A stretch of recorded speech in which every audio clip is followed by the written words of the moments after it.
जय मां ललितांबा। मैं ज्योतिष सेवक विशाल गुप्ता प्रस्तुत हूँ आज अपने YouTube चैनल पर लेकर के एक बहुत ही गूढ़ रहस्यात्मक जानकारी। यह जानकारी है श्री यंत्र के विषय में। आज समाज में, संसार में देखने को मिल रहा है कि सबसे ज़्यादा यदि कोई यंत्र महत्वपूर्ण है एक प्राणी के लिए तो वह है श्री यंत्र। साधारण से साधारण प्राणी भी अपने घर में श्री यंत्र ला करके उसका लाभ लेना चाहता है। तुच्छ से तुच्छ प्राणी भी अपने घर में माँ लक्ष्मी का आवाहन श्री यंत्र के माध्यम से करना चाहता है। और अच्छी बात है कि इस संसार में कोई तो ऐसी विद्या है जो सर्वव्यापिनी बन रही है। श्री विद्या एक ऐसी विद्या है जो सर्व सुलभ है सबके लिए, लेकिन उसके प्रकार, उसके कुल परंपरा, उसके नियम सबके लिए भिन्न भिन्न है।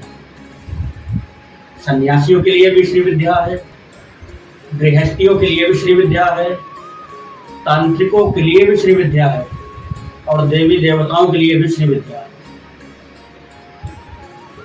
श्री विद्या अर्थात माता त्रिपुर सुंदरी की साधना विधि।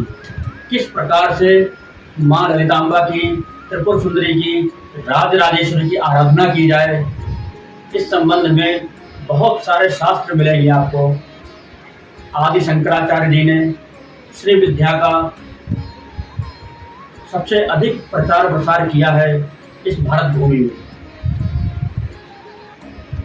वैसे तो कहा जाए तो बड़े बड़े देवता तक श्री विद्या की शरण में है, क्योंकि श्री विद्या महादेव की कुंडलिनी शक्ति है। माँ षोडशी, माँ ललितांबा, माँ त्रिपुरांबा, त्रिपुर सुंदरी आदि नामों से विख्यात श्री विद्या का स्वरूप जो है वो पंच प्रेतासन पर विद्यमान है। यहाँ हम उनके स्वरूप का व्याख्यान ना करके मूल बिंदु पर आते हैं। श्री यंत्र से हमको क्या चाहिए और वह कैसे प्राप्त होगा। यह वीडियो आप सबके लिए बहुत ही महत्वपूर्ण सिद्ध होने वाली है। कृपया इसे आप सब बड़े ध्यान पूर्वक सुने और देखें और समझें भी, क्योंकि यहाँ पर यदि हमने समझा नहीं तो इसका देखने का कोई महत्व नहीं। यदि आप भी अपने घर में श्री यंत्र रखना चाहते हैं, श्री यंत्र का लाभ लेना चाहते हैं, तो बाजार से, गुरुजनों से अथवा किसी तीर्थ स्थल से हम श्री यंत्र प्राप्त कर रहे हैं तो क्या वह सही है? उसकी आकृति कहीं ऐसा तो नहीं कहीं उसमें कोई फॉल्ट है, कोई समस्या है जिस कारण से वह सिद्ध किया हुआ श्री यंत्र भी हमारे काम नहीं आ रहा है। यह बहुत महत्वपूर्ण बात है। तो श्री यंत्र, यंत्र का मतलब एक मशीन है। यदि इसकी निर्माण प्रक्रिया में कोई फॉल्ट है तब यह कार्य पूर्ण रूप से कभी नहीं कर पाएगा। तो आइए जानते हैं कि इस श्री यंत्र में खरीदते समय बाजार से हमें क्या क्या देखना चाहिए। तो उसके लिए यह मेरे द्वारा निर्मित श्री यंत्र है। हम इस पर आपको समझाने का प्रयास करेंगे। बाजार से श्री यंत्र खरीदते समय या कहीं से भी हम श्री यंत्र प्राप्त करते समय उसमें क्या चीज़ देखें कि वह पूर्ण है अथवा नहीं। अपने शब्दों को लंबा ना करते हुए सीधे सीधे विषय पर आता हूँ।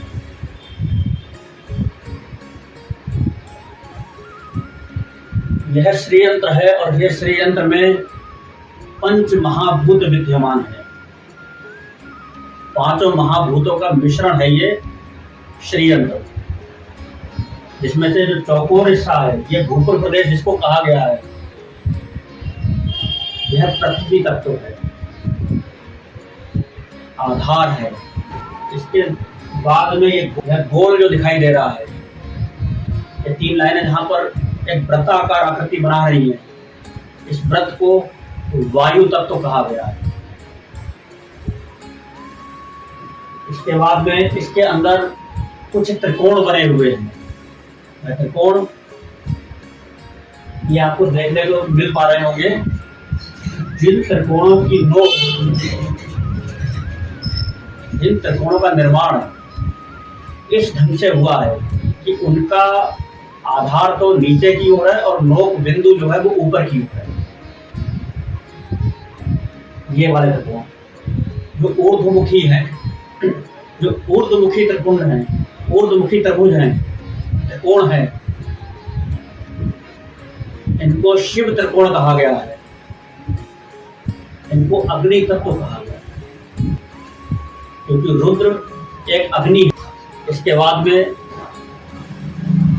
श्री यंत्र के अंतर्गत जो त्रिकोण जिनका आधार ऊपर की ओर है और नोक नीचे की ओर है, ऐसे त्रिकोण शक्ति त्रिकोण कहलाते हैं।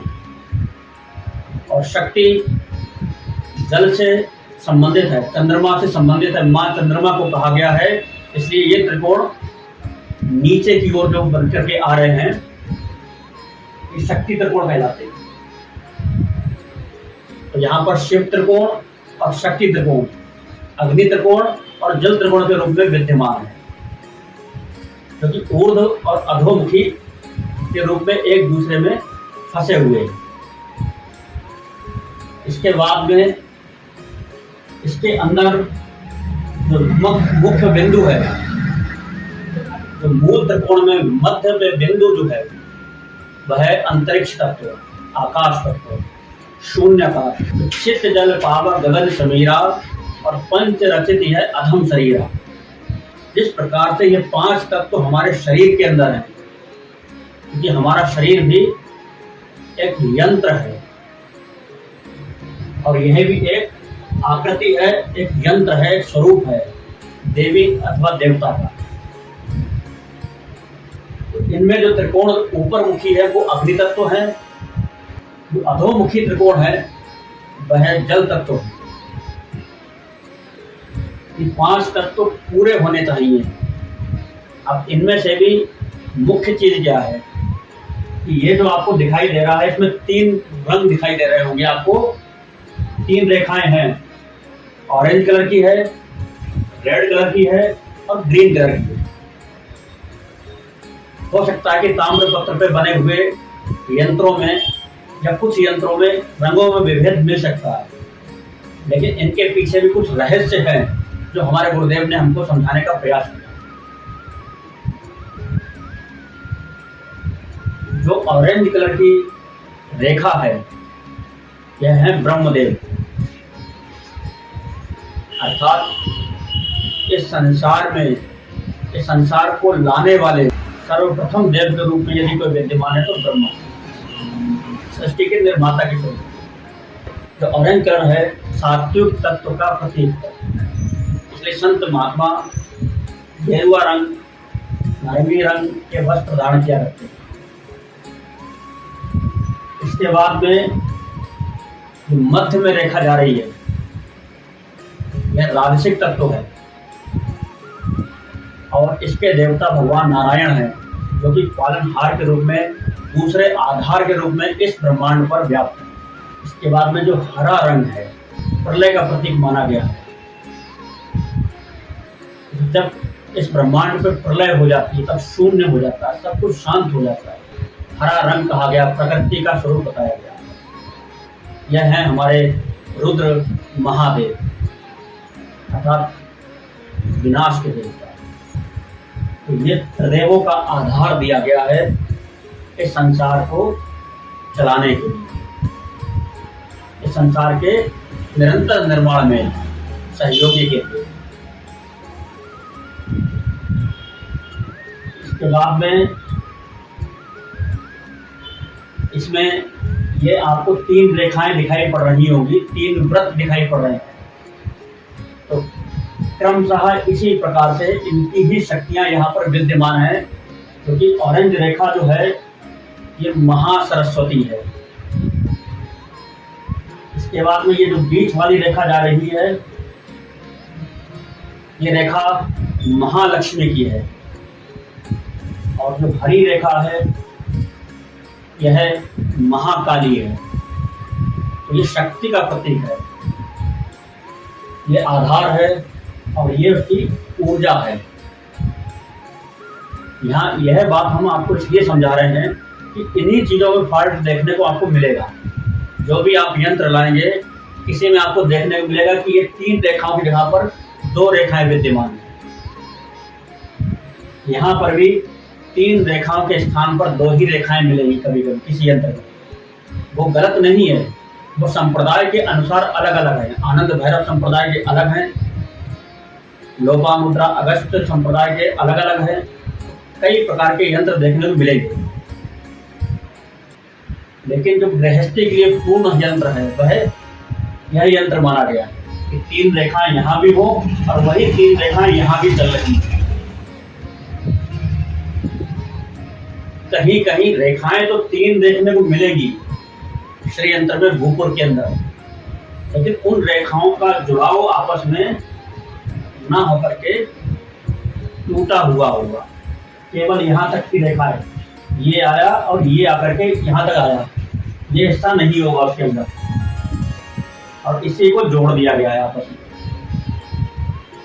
जोड़ दिया गया है, कोई दिक्कत नहीं है, लेकिन एक चीज का विशेष ध्यान रखना है कि कोई भी रेखा किसी दूसरी रेखा में टच नहीं होनी चाहिए। जो रेखा जिसमें है वो उसी में टच हो जाए, कोई बात नहीं है। ग्रीन ग्रीन से टच हो जाती है, कोई फर्क नहीं पड़ेगा। लाल लाल से टच हो जाएगी तो भी कोई फर्क नहीं पड़ेगा।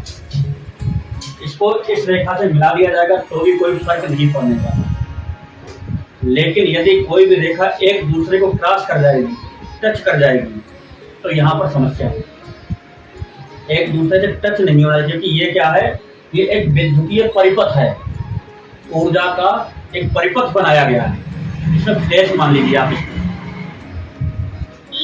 3 फेज की मोटर समझ, जैसे आप जानते होंगे, तो कोई इंजीनियर वर्किंग में होंगे, इलेक्ट्रॉनिक का काम जानते होंगे, तो उनको पता होगा कि 3 अलग अलग फेज चल रहे हैं।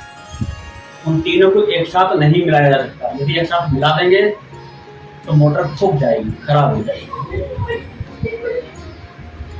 इससे यह स्पष्ट होता है कि कोई भी रेखा किसी दूसरी रेखा से टच नहीं होनी चाहिए। इस परिपथ में जो आंतरिक परिपथ यहाँ पर है और ये बाह्य परिपथ यहाँ पर, इन दोनों में बहुत स्पष्टता समझनी चाहिए आपको।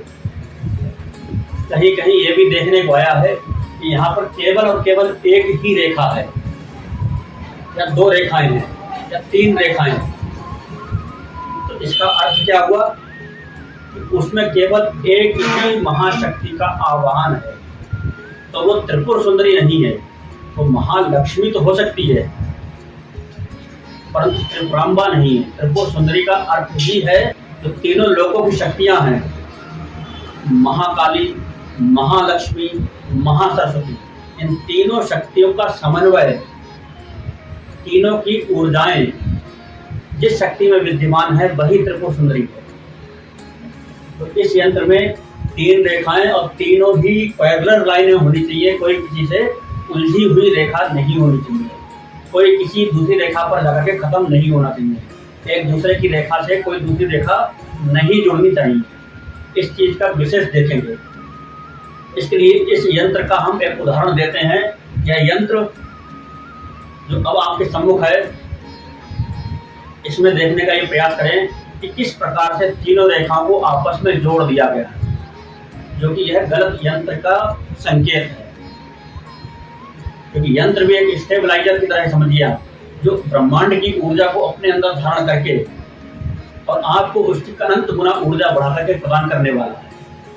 और जब वहाँ वायरिंग ही आपस में उलझी हुई होगी, चिपकी हुई होगी, तो उसमें फॉल्ट होने से कोई रोक नहीं पाएगा। तो शुद्ध आकृति होना बहुत आवश्यक है। दूसरी सबसे महत्वपूर्ण बात है कि यंत्र लाने के बाद में हमें उस यंत्र को स्थापित कैसे करना चाहिए, किस दिशा की ओर उसको स्थापित करना चाहिए। तो यह एक बहुत महत्वपूर्ण प्रश्न है।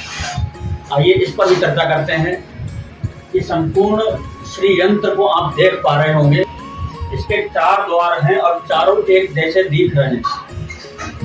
तो अर्थात हम किधर से भी इसको घुमा कर लें, हर तरफ से यह कार्य करने के लिए तैयार है। लेकिन हमें किस द्वार का किस दिशा का प्रयोग करना चाहिए ये भी हमें पता होना चाहिए। नहीं पता है तो हमें जानकारों के पास जाकर के इसका ज्ञान प्राप्त करना चाहिए। विधिवत ज्ञान ही कल्याण का स्रोत है। एक तरीका तो इसको रखने का यह है कि हम बाजार से लाए, शुद्ध किया, शुद्ध करने के बाद लाल रंग का वस्त्र बिछाया और वस्त्र बिछाने के बाद में श्री यंत्र को ऐसे रखा कि श्री यंत्र में अंकित दिशाओं, यहाँ पूर्व लिखा है, पश्चिम लिखा है, उत्तर और दक्षिण दिशाओं के आधार पर पूर्व दिशा को हमने अपने सामने कर दिया, पश्चिम दिशा में स्वयं बैठ गए, बाईं ओर उत्तर है और दाईं ओर दक्षिण है। इस प्रकार से चारों दिशाओं में आप देख पाएंगे कि चारों दिशाएं एक निश्चित स्थान पर लिखी हुई हैं और उन दिशाओं के स्थान पर हम इनको रख सकते हैं। जैसे कि हमारे घर के अंदर जिस दिशा में पूरब हो उसी दिशा में हमें पूरब कर देना, जिस दिशा में उत्तर हो उस दिशा में उत्तर अपने आप हो जाएगा, दक्षिण दक्षिण की दिशा की ओर हो जाएगा और पश्चिम पश्चिम की दिशा की ओर हो जाएगा। परंतु यह क्रम बहुत ही सामान्य क्रम के अंतर्गत आ रहा है। यदि हमें कोई विशेष कार्य करना हो, विशेष कार्य के लिए करना हो, तब हमें इसको कैसे प्रयोग करना चाहिए। यदि हम शक्ति के उपासक हैं, देवी के उपासक हैं, शाक्त मत से जुड़े हुए हैं, तब हमें श्री यंत्र कैसे रखना चाहिए। और जब हम भगवान शिव से जुड़े हुए हैं, शैव हैं, शैव परंपरा का निर्वाह कर रहे हैं, तब श्री यंत्र हमारा कैसे स्थापित होना चाहिए, यह हमको बहुत अच्छे से जानकारी होनी चाहिए। या फिर हम कंफ्यूजन में हैं, शिव की भी आराधना कर रहे हैं, शक्ति की भी आराधना कर रहे हैं, तो अब हमें किस दिशा में इस यंत्र को स्थापित करना चाहिए। तो सबसे महत्वपूर्ण जो इसकी बात है उसको आप जानेंगे तो इस यंत्र के मूल त्रिकोण को देखेंगे। जो सबसे ऊपर लास्ट वाला सबसे अंतिम त्रिकोण जो होता है, जहां पर बिंदु बना हुआ है, उस बिंदु की नोक उस त्रिभुज की नोक किधर दिशा में है। क्या वह नोक पूर्व दिशा की ओर है, क्या वह नोक पश्चिम दिशा की ओर है। अर्थात जब हम उसको रखेंगे श्री यंत्र को, तब हमारी तरफ उसकी नोक आ रही है, हमारे सामने नोक जा रही है। उस त्रिकोण की नोक यदि हमारी तरफ है अर्थात नीचे की तरफ है, अगर दीवार पे लगा है तो नीचे की ओर, और यदि ऐसे रखा हुआ है श्री यंत्र तब हमारी ओर। तो ये शाक्त मत के अनुसार श्री यंत्र की स्थापना है। लेकिन यदि हम शैव मत से हैं, तब उस त्रिकोण का आधार हमारी तरफ हो और हमारे सामने की ओर उसका नोक, हमारी तरफ ना हो, हमारे सामने की ओर ऊपर की ओर नोक जा रही हो। दीवार पे लगा हुआ है तो ऊपर की ओर त्रिकोण पे नोक होनी चाहिए, तब यह यंत्र शैव मत के अनुसार होगा। और जब यह यंत्र वहां दिया जाता है, त्रिकोण नीचे की ओर आ जाता है नोक, तब यह शक्ति मत से बनता है। इसी प्रकार से यदि यंत्र रखा हुआ है